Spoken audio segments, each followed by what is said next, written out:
working, and yet there was an objection. So I don't understand what's going on here. Should the emphasis be to pay less people or more people? Why would we try to punish certain groups of people instead of paying all the people who are working? Why would we not do that? So I don't understand the process we've gone through here. We just had a chance to pay all the people. We had a chance to pay the air traffic controllers. We had a chance to pay the soldiers. We had a chance to pay all the government workers. And then there was an objection. So I don't understand what we've gone through here. But I, for one, believe that the workers should be paid. I, for one, believe that we should fix this permanently. The bill that I have presented is not just to pay them one time. It's to pay all workers all the time who are under contract, who show up for work, whether there's a shutdown or not. It's a permanent payday for those who do their job. That was the fix. It's not a niche bill. It's not to punish one group or the other group. It's to say, if you're working and there's a disagreement on the spending levels, that all workers are paid. I don't understand the objection, and I will continue to support paying all the workers all the time they're at work, whether there's a shutdown or not. I object. Objection is heard. Mr. President. Chair recognizes Senator for Louisiana. A point of clarification. Senator Paul has objected to my bill, or he wants me to modify it? He objected to your bill. Okay. I'm not done yet. Let me see. Maybe I wasn't clear. I apologize, Rand, if I wasn't clear. I support Rand's bill. It's actually Ron John's bill, but I support his idea. What I'm saying is if everybody over here isn't being paid, members of Congress shouldn't be paid. Okay? What Rand is saying, Senator Paul is saying is, let's pay everybody. And he's absolutely right. I support that. But I want to pass something. I want to pass something, Senator Durbin. We live in the real world. And my bill is more likely to pass the House and more likely to be signed by the President than Senator Paul's bill. I wish that wasn't the case, but it is. I don't think that the House is going to pass Senator Paul's bill. And I don't think it's any secret. I'm not saying he's right or wrong, but President Trump does not consider Senator Paul to be part of the MAGA agenda. He said that. He's tweeted it about a squillion times. Am I wrong, Senator Durbin? I mean, he's tweeted it about a squillion times. And he's going to veto Senator Paul's bill because his name is on it. He's going to knock it to Uranus. He's going to knock it into a new zip code. And then what have Rand and I done? We put on a pretty performance. I want to pass something. Now, I tried to pass my bill preventing members of Congress from being paid. And you can pretty it up all you want to, but Rand objected. And I'm not judging him. I'm not judging anybody who's taking their salaries. I'm not taking mine, but I'm not judging anybody. But what's good for the goose is good for the gander. And you either think members of Congress ought to be treated like everybody else, or you don't. You either think that we're more important and smarter and more virtuous than the American people, or you don't. And I think we ought to be treated the same. Now, having said that, I said I agreed with what Senator Paul said. I'm just worried his name on the bill is going to get knocked out of the park. So I'm going to put it in my name. Let's do it's not Senator Paul's bill. It's Senator Ron Johnson's bill. And what Ron John's, we call him Ron John, I'm sorry, Senator Ron Johnson from the wonderful state of Wisconsin. What Senator Johnson has proposed, that I voted for repeatedly, says, look, if you're deemed an essential employee right now, you're working, but you're not being paid. Senator Johnson's bill says, we're going to pay you. I voted for that. It also says if you're furloughed, if you're deemed to be non-essential, then you're not working, but you will get paid once we come out of this shutdown. Does that make sense? That's what Senator Ron Johnson has proposed. And as I told my good friend Senator Paul, I agree with him. Senator Paul's name is on that bill. it's going to be vetoed 6 ways to Sunday. I'm going to try to put my name on the bill. Maybe it'll get passed, maybe it won't, but I think I have a better chance than Senator Paul. That's just my personal opinion. It's not meant to be personal. So, for that reason, Mr. President, I tried a third way. It's not my preferred way, but we got to get out of this mess. I ask unanimous consent that the Senate proceed to the immediate consideration of calendar number 191 S302, which, as I've indicated, Mr. President, I think we've got a chance to pass the House with it, and I really don't think President Trump will veto it if I explain to him it's Senator Ron Johnson's bill. And I further ask that the bill be considered read a third time and passed, and that the motion to reconsider be considered made and laid upon the table. Is there an objection? Mr. President. Chair recognizes the senator from Washington. Thank you, Mr. President. Reserving the right to object, let me just say this. We should make sure that every federal worker gets the paycheck that they are owed. And the right way to do that is for Republicans to finally join us and get serious about passing a bipartisan CR so we do reopen the government and prevent health care costs from exploding. Instead, the bill that the senator from Louisiana is asking for unanimous consent for actually lets Donald Trump and Russ Vought decide who they want to pay during a shutdown, and that will allow them to stiff everyone else. President Trump has said he will only pay the people he wants to. He literally said, and I quote, "We're going to take care of our people. There are some people who really don't deserve to be taken care of, and we'll take care of them in a different way," unquote. This bill would actually let Trump do exactly that. Mr. President, we should make sure all of our workers get paid, not just the workers Trump likes. So the best way to do that is for, of course, Republicans to sit down with us as Democrats, work out a solution to reopen the government. If instead you do as the senator from Louisiana suggests here, then at a minimum, it should cover all employees. And that proposal is out on the table with Senator Van Hollen and Senator Peters. Thank you, Mr. President. For that reason, I object. Objection is heard. Chair recognizes the senator from Louisiana. Mr. President, look, I get it. You know, this is why we're in a shutdown. I just proposed a bill, was my third choice, but it's better than nothing, to say everybody gets paid. And my good friend from Washington State objected. I don't know what else to do. I voted 14 times to open up government. I can't change the election. President Trump was duly elected President of the United States. He was, in a free election. And the American people spoke. And some of my colleagues are upset about that. In fact, they hate the president so much, they've shut down government.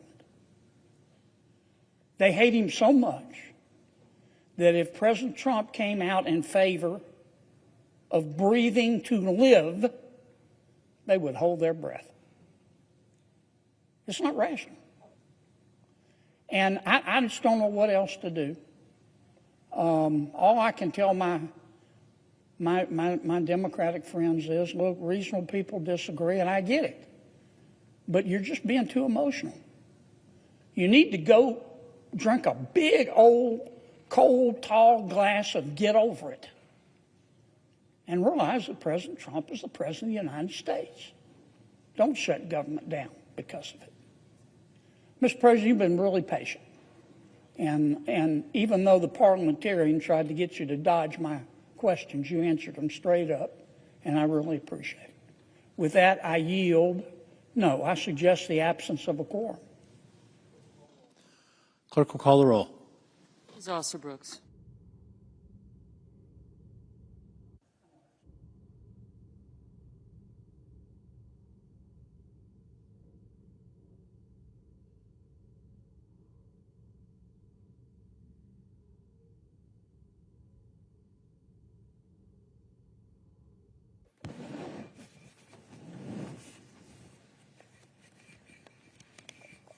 Can I tell you the stupid didn't hear, darling?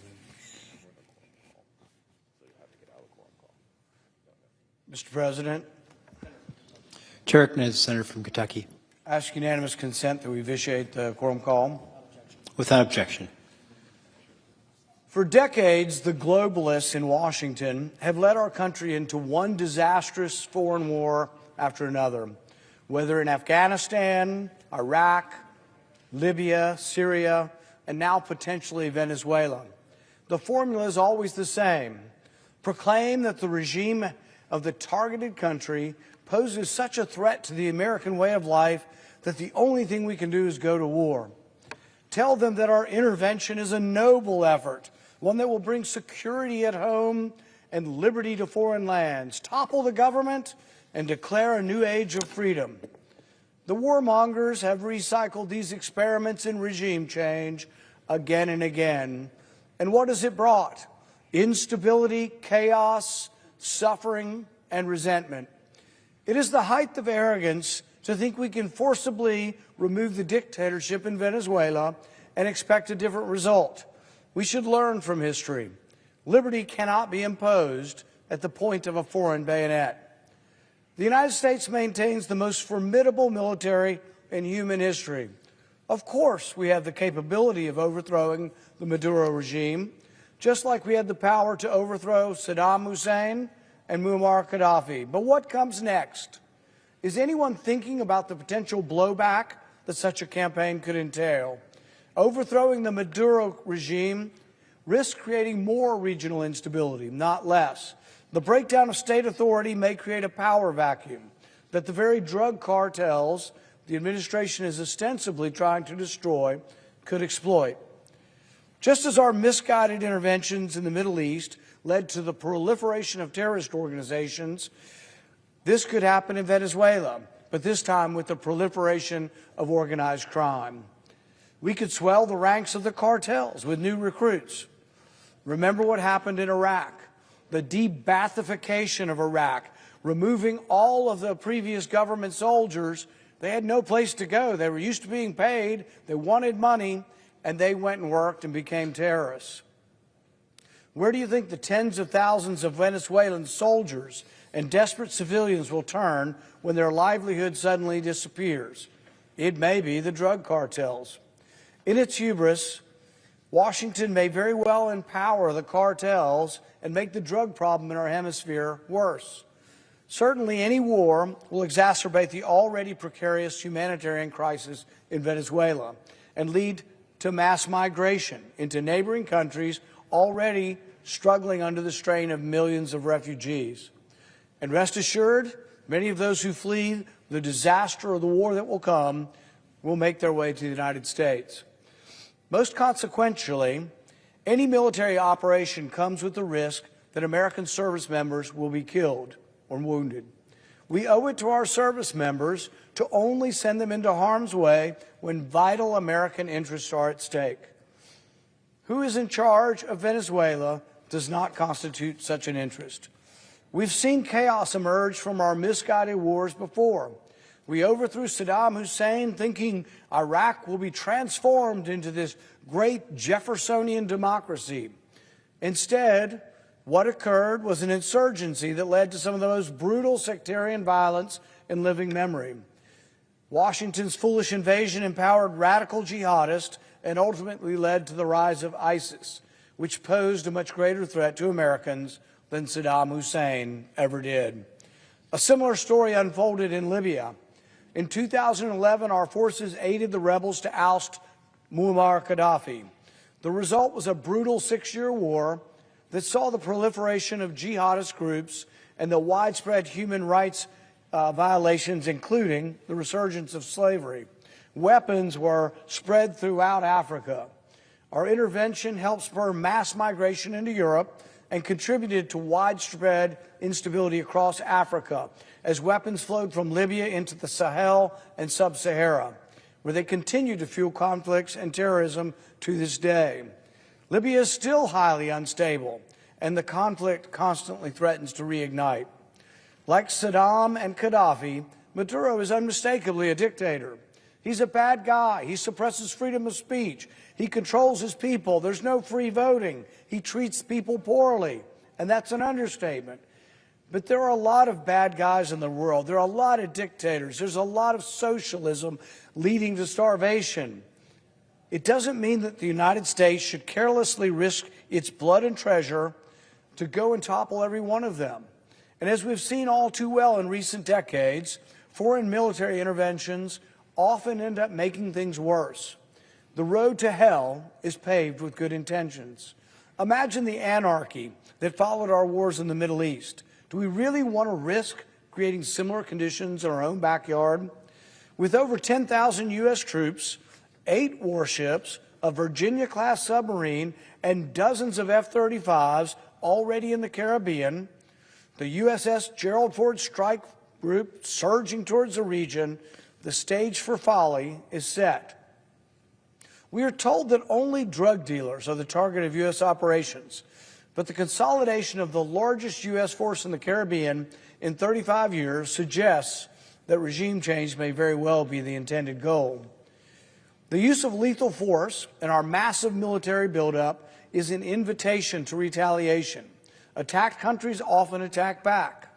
It is our soldiers in the field of battle, not the senators on this floor, that will bear the brunt of the retaliation. By then, the time for debate will have passed. The Senate will have once again excused itself from the responsibility of governing, and the United States will once again be at war. Those who argue that small boats in the Caribbean are so dangerous that they weren't being blown out of the water must explain why, when some of the individuals happen to survive, they are not detained. The drugs are not scooped up and tested. The survivors are simply sent back to their country of origin. Wouldn't we ask who they work for? Wouldn't we detain them? Wouldn't we present evidence to a court and say what should be done with these survivors? We summarily shoot them when we don't know who they are, but once we pick them up, we don't summarily kill them. We don't even try them. The United States has now repatriated 2 of these survivors to Colombia and Ecuador. If, as we are told, these groups constitute our threat to our security equal to al-Qaeda, that they are somehow narco-terrorists, then why are we allowing these individuals to go home? The truth is that these arguments are nonsensical. Drug traffickers aren't equivalent to al-Qaeda, and the executive branch does not have the authority to kill at will anyone, anywhere, at any time, for any reason. Repatriating survivors of the strikes suggests that the administration's lawyers are not so confident that their arguments about Article 2 authority will survive legal scrutiny. Or perhaps they're not confident that they can even bring drug convictions in a court. In addition to the strategic malpractice of pursuing regime change in Venezuela, there is also the inconvenient fact that the president simply does not have the authority to unilaterally launch wars. The founders had the foresight to recognize that the executive branch is the branch most prone to war, and they therefore made it clear in the Constitution that Congress maintains the exclusive power to declare war. Part of President Trump's broad appeal was his strong contempt for the neocons on the right and the liberal internationalists on the left who never met a war they didn't want someone else's children to fight. He rightfully criticized those in Washington who supported nation-building fantasies throughout the Middle East, yet now certain individuals within the administration seek to lead the president astray. I would advise President Trump to remember the wise words of his inaugural address, when President Trump said, "We will measure our success by the wars we never get into." President Trump, do not allow the warmongers in Washington to drag you into an unnecessary war of choice. Washington has spent decades, trillions of dollars, thousands of lives, trying to remake other countries in our image. The American people are sick and tired of their elected representatives in Congress standing idly by and saying, "Nothing to see here. The president can do whatever he wants," while their sons and daughters are sent to fight wars in distant lands. As the administration authorizes covert CIA action in Venezuela and surges U.S. forces in the region, including our most advanced aircraft carrier, the risk of imminent involvement in hostilities is evident. It is time that the first branch of government puts America first. The majority party of this institution should stand by the principles of restraint as espoused by President Trump's promise to the American people. Honor and statesmanship should prevent the Senate from sitting idly by while elements within this administration blunder America into another foreign war.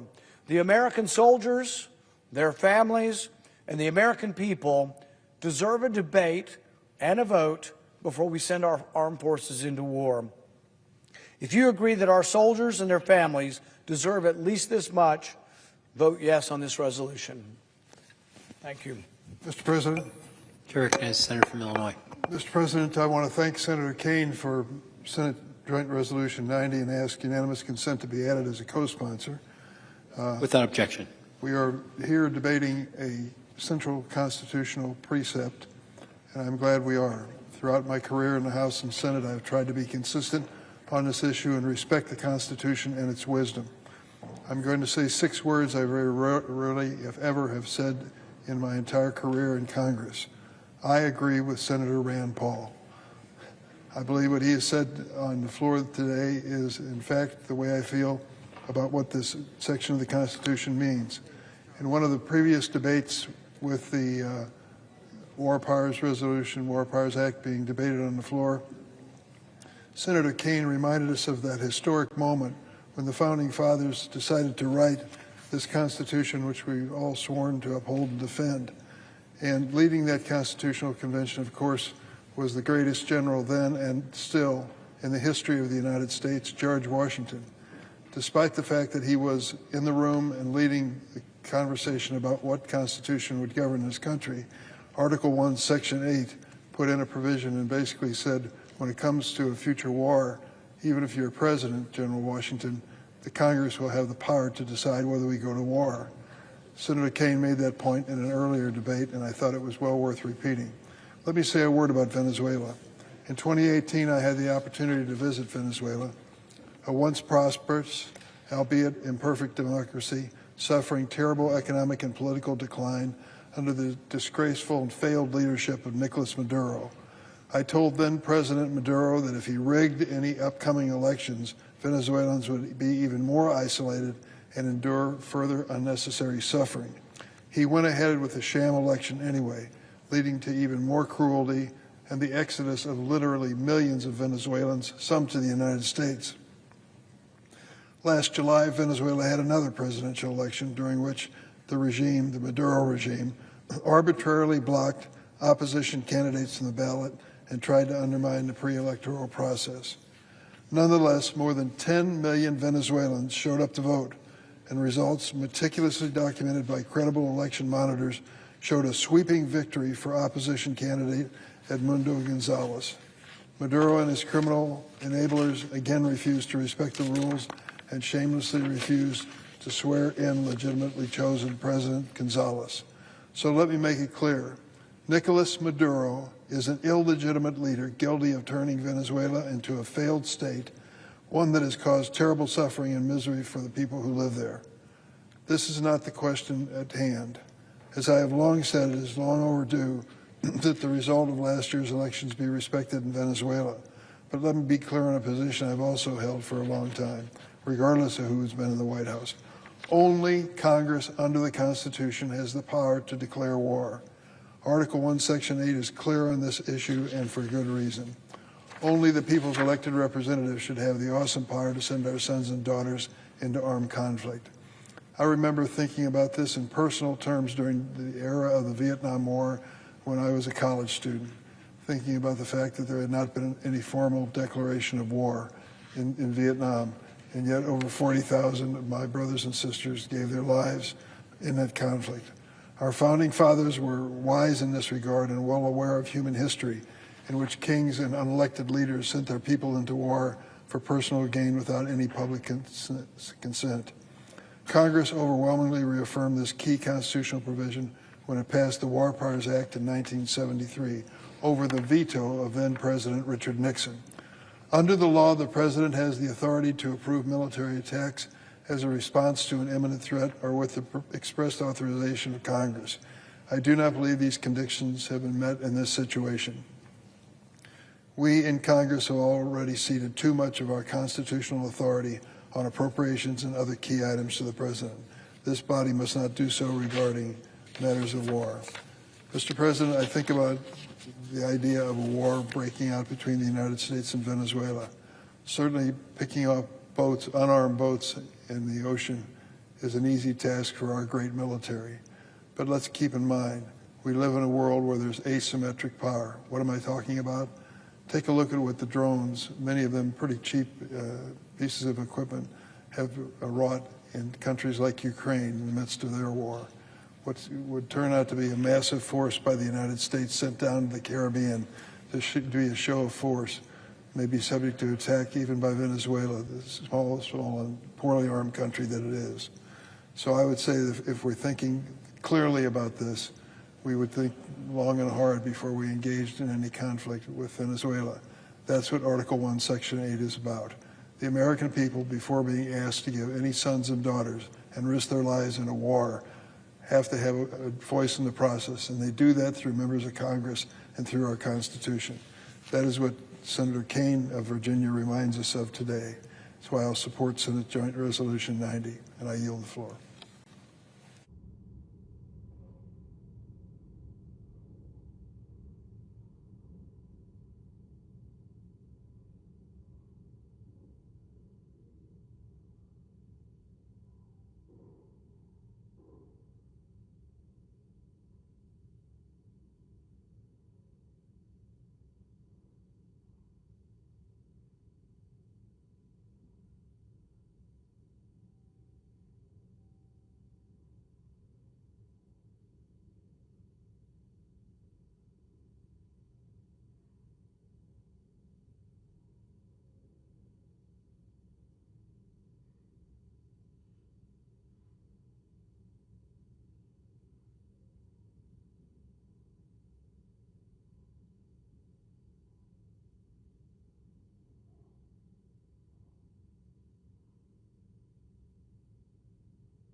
Mr. President,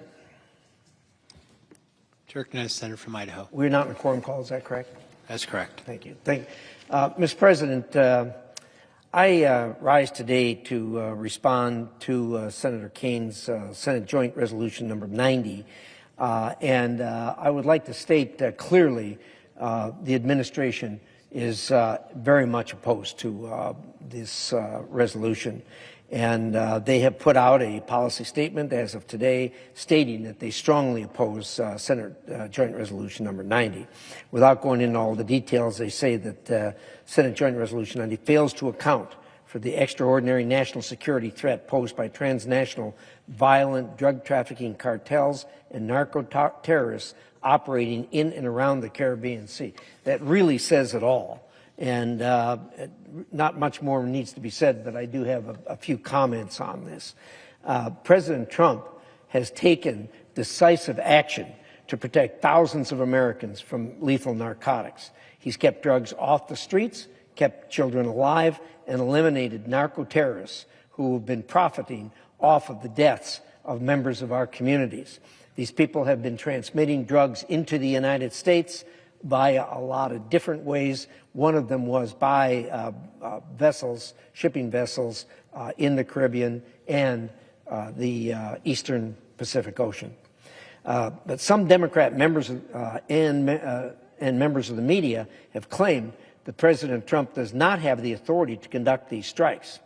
I'll tell you right now, that is plain wrong.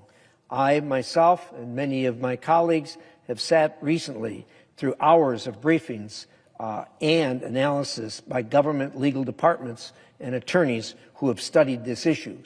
Unanimously, they have concluded that the action taken by President Trump is absolutely lawful. As Commander-in-Chief, the President sees a group of terrorists planning to harm America or our allies. He has the right, not only the right, but the duty to do something about it. He's taken an oath to protect this country. And I and the majority of my colleagues are glad that the President took this action. Now, for some reason which I don't understand, the people who oppose the President's action somehow make a differentiation between drugs and explosives. If these were explosives that were on ships being brought to the United States by terrorist organizations to be distributed through the United States and kill and maim Americans, people would say nothing about it. These drugs are no different than that. They do the exact same thing. They kill people by the thousands in the United States. President Trump is doing what needs to be done to protect the American people, just as he has done before. Take, for example, the recent defensive strikes against the Houthis in the Red Sea. This went on for some time. When the Houthis threatened the U.S. ships in the Red Sea, citing Article 2 of the Constitution, the President took action to eliminate the terrorists threatening our troops and U.S. commercial shipping in the Red Sea.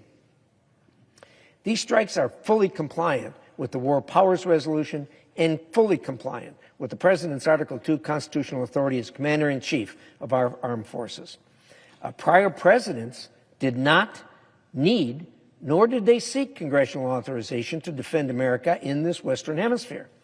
Panama and Grenada are two examples that Republican presidents also took action in our own backyard to go after threats to the American people. And these strikes have been discreet, they've been intermittent, with little risk, if any, to United States servicemen. No 60-day clock has been triggered, as many Democrats have tried to argue today. I wish my colleagues would join me here today in congratulating the President for what he has done and thanking the President for what he's done